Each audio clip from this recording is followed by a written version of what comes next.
नमस्कार सलाम, कैसे हैं आप सब। मेरा नाम है रोहित और आप देख रहे हैं सार स्क्वायर की बिज़नेस क्लासेस। आज हम बात करेंगे ऑटोमेशन के ऊपर। Automation, RPA, artificial intelligence, machine learning, काफ़ी कुछ सुनने में आ रहा है। पिछले कुछ सालों से आपने काफ़ी कुछ सुना होगा इन सब चीज़ों के बारे में। तो ये सब चीज़ें क्या है, क्या है आर्टिफिशियल इंटेलिजेंस, क्या है मशीन लर्निंग। तो आइए जानते हैं एक सरल सी भाषा में कि ये सब चीज़ें क्या हैं, कहाँ से आई और इनका उपयोग क्या क्या है। तो शुरू करते हैं आर्टिफिशियल इंटेलिजेंस से। क्या है आर्टिफिशियल इंटेलिजेंस, कहाँ से आया ये वर्ड आर्टिफिशियल इंटेलिजेंस। 1956 में एक कंप्यूटर साइंटिस्ट थे जॉन मैकार्थी, जिन्होंने एक वर्कशॉप ऑर्गेनाइज़ किया डार्टमouth कॉलेज, न्यू हेमिस्फीयर यूएस में। और काफ़ी सारे दिग्गज कंप्यूटर साइंटिस्टों को उन्होंने बुलाया। वहाँ पर ब्रेनस्टॉर्मिंग सेशन था वहाँ पर, जो कि तकरीबन 8 वीक तक चला। और ये ब्रेनस्टॉर्मिंग सेशन था न्यू आइडियाज़ पे, जिनमें से एक आइडिया था लर्निंग मशीन्स, यानी कि हम मशीन्स को किस तरह से, जैसे हम कुछ सीख लेते हैं और उसके बाद वो टास्क परफॉर्म करने लगते हैं, उसी तरह से मशीन्स को किस तरह से सिखाया जाए और वो टास्क उनसे परफॉर्म कराया जाए। तो इस तरह से ये वर्कशॉप 8 हफ्तों तक चला। और जॉन मैकार्थी ने इस थ्योरी को, इस नई थ्योरी को जो उन्होंने डिस्कशन में चला, जो उसका सार निकला, उस थ्योरी का नाम दिया आर्टिफिशियल इंटेलिजेंस। तो आर्टिफिशियल इंटेलिजेंस की जो थ्योरी थी, वो थ्योरी थी कि किस तरह से हम मशीन्स को कुछ काम सिखाएं। तो इस तरह के न्यू एल्गोरिथम्स बनाएं, एक नई लैंग्वेज के एल्गोरिथम्स बनाएं, जिससे कि हम मशीन को वो काम सिखाएं जो कि रोज़मर्रा में ह्यूमन बींग्स करते हैं, और उन ह्यूमन बींग्स का जो काम है वो कम हो जाए और ये काम सारा मशीन्स करने लगें। इस थ्योरी को आर्टिफिशियल इंटेलिजेंस नाम दिया गया, कॉइन किया गया है वर्ड आर्टिफिशियल इंटेलिजेंस, जैसा कि बोला जाता है। तो जैसा कि हर रिसर्च में होता है, काफ़ी टाइम लगता है।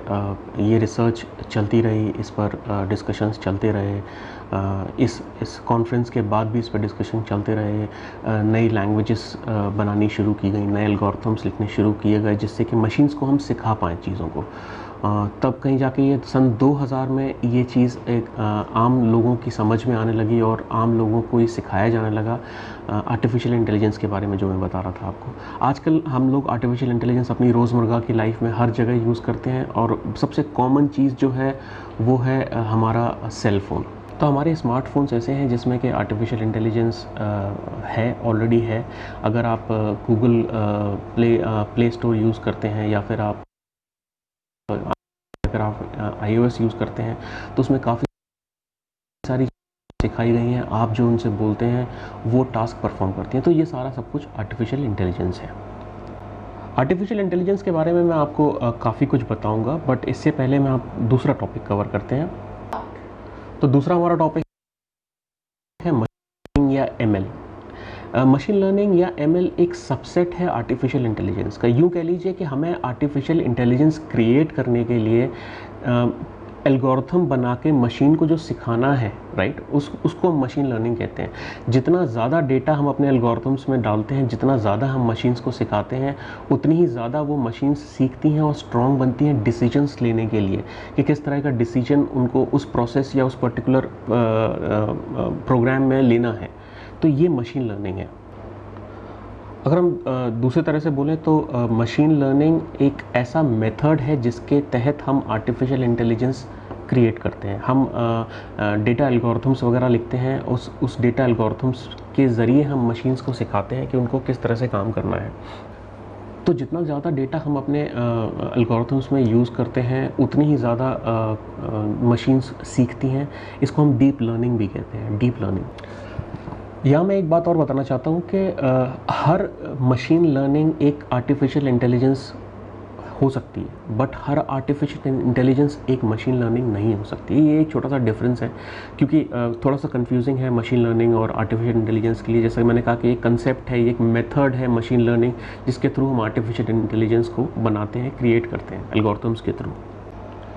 हमारा अगला टॉपिक है ऑटोमेशन। तो ऑटोमेशन, आपने आजकल सुना होगा कुछ चीज़ें प्रोसेस ऑटोमेट हो रही हैं, या फिर 10 लोगों का काम अब केवल 2 लोग करेंगे या 3 लोग करेंगे। तो ये सब कुछ ऑटोमेशन से ही हो रहा है। अब ऑटोमेशन अगर आप देखें तो हमारी ज़िंदगी में ऑटोमेशन बहुत पहले से है। जैसे कि जिसका एक सबसे अच्छा एग्जाम्पल है कैलकुलेटर, जो हम कॉम्प्लेक्स कैलकुलेशंस को बड़ी आसानी से सेकंड्स में करके आपको आंसर दे देता। तो ये ऑटोमेशन का बहुत अच्छा और एक पुराना एग्जाम्पल है कैलकुलेटर। इसी तरह से चीज़ों को सिंपल करना और कम टाइम पर ज़्यादा काम करना मशीन्स के थ्रू, इसको ऑटोमेशन कहेंगे हम। जैसे मान लीजिए आपका एक कोई बिज़नेस है जहाँ पर आपके रोज़ की 100-200 इनवॉइसेस आती हैं ईमेल्स के थ्रू, इनवॉइसेस या बिल्स आते हैं जिनको प्रोसेस करने के लिए आपने 3 से 4 लोगों का स्टाफ रखा हुआ है, और ये 3 से 4 लोगों का स्टाफ उस काम को उन 100-200 ईमेल्स, बिल्स या इनवॉइसेस को प्रोसेस करने में तकरीबन 4 से 5 घंटे लेते हैं। कैसा होगा हम एक ऐसा प्रोग्राम बना दें कि जैसे ही ईमेल आता है, जैसे ही बिल्स या इनवॉइसेस आती हैं, वो कंप्यूटर ऑटोमेटिकली उस चीज़ को प्रोसेस करे और जो घंटों का काम है वो मिनटों में हो जाए। जो 5-6 लोग मिलकर घंटों में करते थे, वो सिर्फ एक कंप्यूटर शायद कुछ ही मिनटों में वो सारे इनवॉइसेस या बिल्स को प्रोसेस कर दे।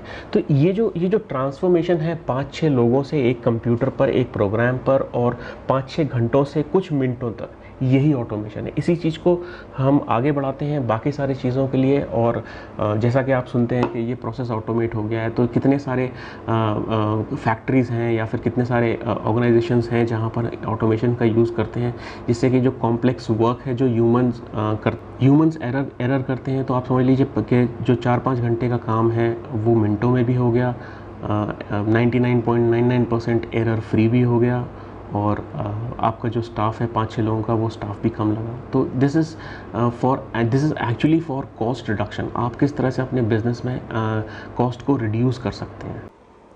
और अब हम आते हैं RPA पे, यानी कि रोबोटिक प्रोसेस ऑटोमेशन। अगर हिस्ट्री देखी जाए तो ये नाम रखा गया था 1959 में आर्थर सैमुअल ने, जो कि उस समय IBM में जॉब किया करते थे। लेकिन जैसा कि मैंने आपको बताया, सन 2000 के बाद ये रेवोल्यूशन शुरू हुआ, जहाँ पर RPA में, ऑटोमेशन में, मशीन लर्निंग में, आर्टिफिशियल इंटेलिजेंस पे एनालिसिस और रिसर्च ज़ोरों पे चलने लगी। लेकिन 15 साल बाद 2015 में ये मतलब RPA ने मेन स्ट्रीम में कदम रखा। कैसे? दरअसल 2013 में न्यूयॉर्क में एक independent professional association and knowledge forum start हुआ, जिसका नाम था IRPAI, यानी institute of robotic process automation and artificial intelligence. और जल्द ही पूरी दुनिया में इसने एक नेटवर्क बना लिया, इसने एक एडवाइजरी सर्विस स्टार्ट कर दी।